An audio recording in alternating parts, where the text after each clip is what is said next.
అందరికీ షలోం. ముందు వీడియోలో మోషే గురించి ఆయన రాజుగా కూషు దేశం మీద 40 సంవత్సరాలు పరిపాలించడం అనేది జరిగింది. ఆ తర్వాత ఫరో ఇశ్రాయేలీలను శ్రమ పెట్టినందుకు ఆయనకి కుష్టి వ్యాధి రావడం అనేది జరిగింది.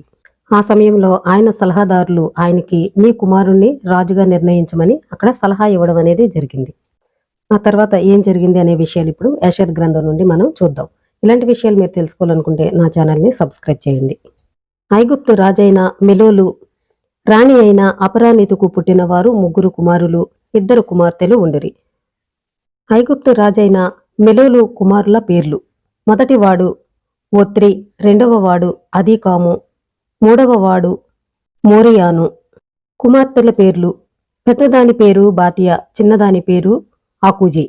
రాజు మొదటి కుమారుడు మూర్ఖుడు. అతడు తన అనాలోచితమైన పనులు మాట్లాడుటలో తొందర గలవాడు.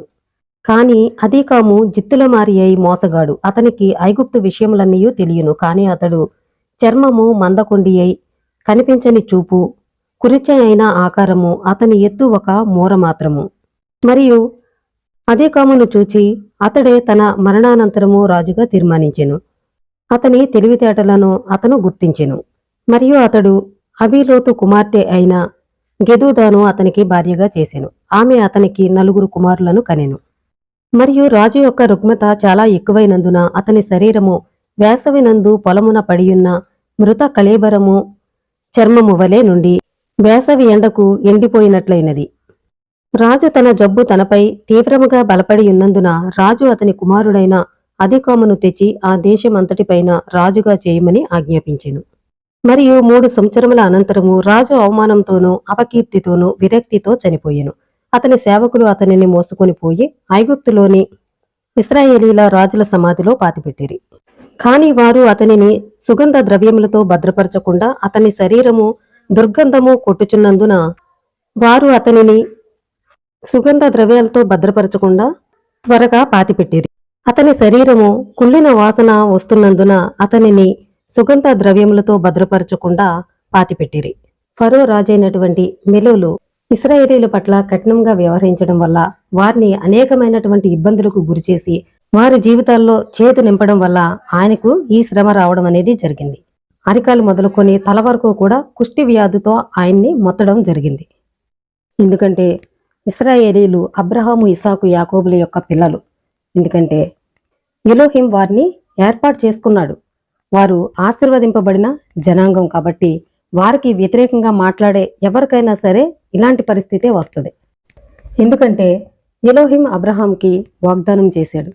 ఆదికాండము 12వ అధ్యాయం 3వ వచనంలో, నిన్ను ఆశీర్వదించు వారిని ఆశీర్వదించేదను, నిన్ను దూషించు వారిని శపించేదను, భూమి యొక్క సమస్త వంశములు నీయందు ఆశీర్వదింపబడునని అబ్రహాంతో అనగా అని ఇక్కడ తండ్రి అబ్రహాంతో చెప్తున్నాడు. కాబట్టి వారిని ఎవరైతే ఆశీర్వదిస్తారో వారికి ఆశీర్వాదం ఉంటుంది.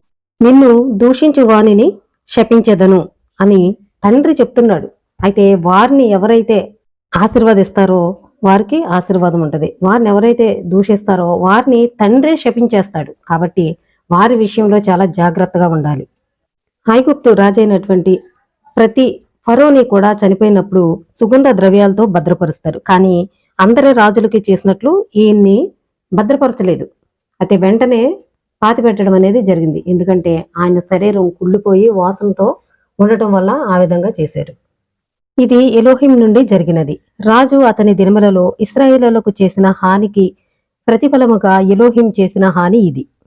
ఇశ్రాయేలీలకు హాని చేసినందుకు వారి పక్షాన యాక్షన్ తీసుకున్నది ఎవరో? ఎలోహిం తీసుకున్నాడు. కాబట్టి వారికి వ్యతిరేకంగా మనం మాట్లాడినప్పుడు మనకు తెలియదు, అనేక కష్టాలు, నష్టాలు, వ్యాధులు ఇవన్నీ కూడా వస్తాయి.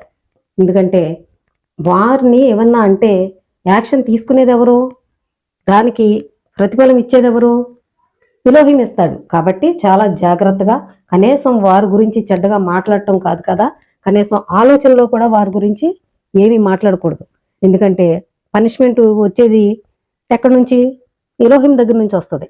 కాబట్టి వారి విషయంలో ఎవరైనప్పటికీ చాలా జాగ్రత్తగా ఉండాలి, జాగ్రత్తగా మాట్లాడాలి. వారికి ఏ హాని కూడా తలపెట్టకూడదు. ఎందుకంటే వారు తప్పు చేసినా చూసుకునేది ఎలోహిం చూసుకుంటాడు. వారికి తీర్పు తీర్చే పని మనది కాదు. అదీకాము ఐగుప్తును పాలించుట ప్రారంభించు నాటికి 20 ఏండ్ల వయసు గలవాడు. అతను ఐగుప్తును 4 సంవత్సరాల పాటు పరిపాలించెను. ఇశ్రాయేలీలు ఐగుప్తునకు వచ్చిన 206వ సంవత్సరమున అదీకాము ఐగుప్తును పరిపాలించుట మొదలుపెట్టెను. అతడు తన పితరుల వలె ఎక్కువ కాలము పరిపాలించలేకపోయెను. అతని తండ్రి అయిన మెలూలు 94 సంవత్సరములు ఐగుప్తును పరిపాలించెను. కాని అతను 10 సంవత్సరములు జబ్బుపడి చనిపోయెను. అతను ఎలోహిం ముందు దుష్టుడాయెను. ఐగుప్తు నందలి ఫరో యొక్క జ్ఞానులందరూ అతనిని ఆహూజు అని కురుచ పేరుతో పిలిచిరి. అదీకాము అమితమైన అందవికారి. అతను ఒక మూర మాత్రము ఎత్తుండి కాలి వేళ్లకు తగిలేటట్లు గెడ్డముతో నుండెడివాడు. అతను పరిపాలన చేయునప్పుడు ఇశ్రాయేలీలపై క్రూరత్వముతో తన తండ్రిని అధిగమించెను. ముందు పరిపాలించిన రాజులందరూ క్రూరంగా పరిపాలించిరి. అదీకాము అయితే తన కాడిని ఇశ్రాయేలీలపై మరింత భారము చేసెను. అతడు వారిపై తన కాడిని మరింత బలపరిచెను. అతను వారితో ఇట్లనెను: ప్రతిదినము కష్టపడి పనిచేసే మీ పని పూర్తి చేయుడి. మీరు మా పితరుల సమయంలో చేసినట్లు మీరు పనిపై అశ్రద్ధ చేయవద్దు. తన సేవకులలో కొందరిని అధికారులుగా నియమించెను. మరియు అతడు ఇశ్రాయేలీలకు వారు చేయు ఇటుకలకు కొలతలను ఇచ్చెను. ఆ కొలతల ప్రకారము వారు పనిచేసి ఇటుకలను తీయమని ఆదేశించెను. ఇశ్రాయేలీల్ని శ్రమ పెట్టడం అతని తండ్రి కంటే కూడా ఎక్కువగా వారిని బాధించడం అనేది ఇతను చేస్తున్నాడు. ఫరో ఇలా చెప్పుచున్నాడు: మరియు మీరు ప్రతిదినము ఇటుకలను కొలతలను పరిశీలించుడి. ఆ పనులలో ఏ కొరత చేయవలదు. మీరు చేయు పనులలో మీరు తయారు చేయు ఇటుకలలో అసంపూర్ణంగా చేసిన ఎడల మీ స్థానంలో మీ పిల్లలను పెట్టి పని చేయించెదము. ఈ విధముగా ఫరో యొక్క అధికారులు ఫరో తమకు ఆజ్ఞాపించినట్లు చేసిరి. అంటే వారు చేసే పని ఇటుకలు పని.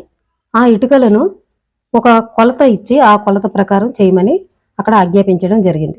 వారు ఒకవేళ వారికి ఇచ్చిన పని పూర్తి చేయలేకపోతే వారి పిల్లల్ని తీసుకొచ్చి ఆ పనిలో పెట్టాలి అని అక్కడ రాజు ఆజ్ఞాపించిన విధంగా ఇక్కడ అధికారులు వచ్చి ఇశ్రాయేలీలతో చెప్పడం అనేది జరుగుతుంది.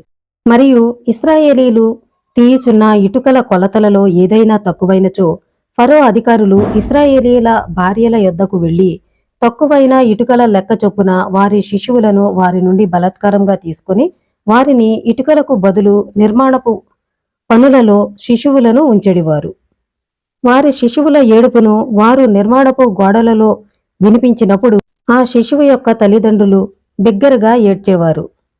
ఐగుప్తీయులు ఇశ్రాయేలీల బిడ్డలను గోడల యందుంచి వారిపై బంకమట్టి నుంచినప్పుడు కన్నీళ్లు ఆ బిడ్డపై పడియుండెను. మరియు ఫరో అధికారులు ఇశ్రాయేలీల శిశువులకిట్లు చాలా దినములు చేసిడివారు. మరియు ఎవరూ కూడా ఇశ్రాయేలీల శిశువులపై జాలి కాని కనికరము కాని చూపెడివారు కాదు. అంటే ఇశ్రాయేలీలు చేసే పని ఒక కొలత ప్రకారం ఇటుకలు తయారు చేయమని వారు ఆజ్ఞాపించడం జరిగింది. ఆ పనిలో కొంత ఆలస్యం జరిగినా వారిచ్చిన పని పూర్తి చేయలేకపోయినా ఇశ్రాయేలీల పిల్లలను తీసుకుని వచ్చి ఆ కట్టే గోడల్లో పెట్టి వారి మీద బంకమట్టి వేయడం అనేది జరిగేది. అది చూసి ఇశ్రాయేలీలు కన్నీళ్లతో ఏడవడం అనేది జరిగేది. మరియు చంపబడిన ఇశ్రాయేలీల సంఖ్య 270 మంది. వీరందరూ తల్లిదండ్రులు ఇటుకలను తక్కువ చేసినందుకు వాటికి బదులు శిశువులను పెట్టి వారి సంఖ్య మరియు కట్టబడిన వాటి మధ్య నుండి తమ శిశువులను తీసిన వారు కొందరున్నారు. ఆ విధముగా ఇశ్రాయేలీలపై నుంచబడిన అధిక భారము అదీకాము దినములు తన తండ్రి దినముల కంటే మరింత భారమైనవి.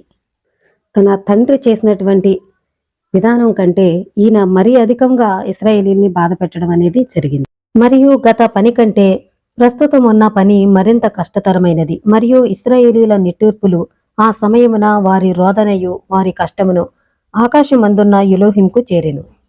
ఎలోహిం ఇశ్రాయేలీల స్వరమును వారి రోదనయు వినెను. ఆ దినములలో ఎలోహిం అబ్రహాము ఇస్సాకు యాకోబులతో చేసుకొనిన నిబంధనను జ్ఞాపకము చేసుకొనెను మరియు ఇశ్రాయేలీలను జ్ఞాపకము చేసుకొనెను.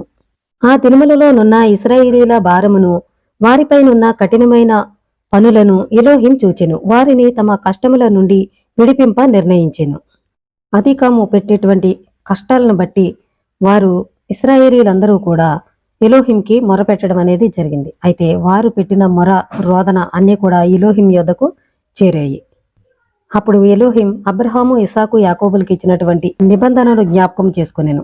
కాబట్టి ఇశ్రాయేలీల్ని విడిపించడానికి ఎలోహిం నిర్ణయించుకొనెను. మరియు ఆమ్రాము కుమారుడైన మోషే ఆ దినములలో ఇంకను చెరసాల యందు మిద్యానీయుడైన రెయూయేల్ గృహమునందు నిర్బంధింపబడి ఉండెను. రెయూయేల్ కుమార్తె అయిన సిప్పోరా అతనికి ఆహారమును రహస్యంగా అందించుచు దినదినము అతనిని పోషించి సహాయపడుచున్నది. రెయూయేల్ గృహమునందు నిర్బంధింపబడి మోషే చెరసాల యందు 10 సంవత్సరములుండెను. మరియు 10 సంవత్సరముల అనంతరము ఫరో తన తండ్రి స్థానములో నుండి ఐగుప్తును పరిపాలించుట మొదటి సంవత్సరము. సిప్పోరా తన తండ్రి రెయూయేల్తో ఇట్లనెను, ఏ మనుష్యుడు ఇంతకాలములో ఇతని గురించి విచారించుటకైనను వెదుకుటకైనను ఇక్కడకు రాలేదు. ఈ హెబ్రీయుని నీవెందుకు 10 సంవత్సరముల నుండి చెరసాలయందుంచితివి? కాబట్టి ఇప్పుడు ఇది నీ దృష్టికి మంచిదని తోస్తే అతనిని పంపివేయుదుము. అతను చచ్చెనో బ్రతికెనో చూతము అని అనెను. కాని ఆమె తండ్రికి ఆమె మోషేను పోషించుచున్నదన్న సంగతి తెలియకుండెను. మరియు ఆమె తండ్రి ఆమెకిట్లు జవాబిచ్చెను, 10 సంవత్సరముల పాటు ఆహారము లేకుండా మనిషి చెరసాలలో బ్రతికియుండుట ఎప్పుడైనా సంభవించినా ఈ మనుష్యుడు జీవించియున్నాడు. అంటే ఆయన కుమార్తె ఈయనకి రొట్టెను నీటిని అందించి ఆయన్ని బ్రతికించిందన్న సంగతి ఈయనకి తెలియదు. 10 సంవత్సరాలు ఆహారం లేకుండా ఎవరైనా జీవించారా అని ఆయన ఆశ్చర్యంతో ఆయన యొక్క కుమార్తెతో ఈ మాటలు అనడం జరుగుతుంది.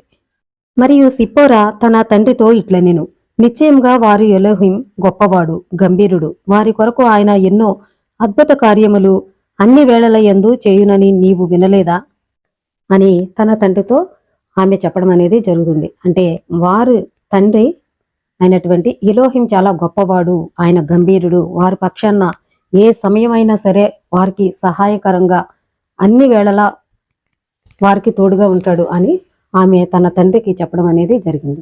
అయితే ఆ తర్వాత ఆయన్ని విడుదల చేశాడా లేదా, తర్వాత ఏం జరిగింది, సిప్పోరాని ఏ విధంగా ఆయన వివాహం చేసుకున్నాడు అనే విషయాల గురించి తర్వాత వీడియోలో మనం తెలుసుకుందాం. ఇలాంటి విషయాలు మీరు తెలుసుకోవాలనుకుంటే నా ఛానల్ని సబ్స్క్రైబ్ చేయండి. అందరికీ షలోమ్.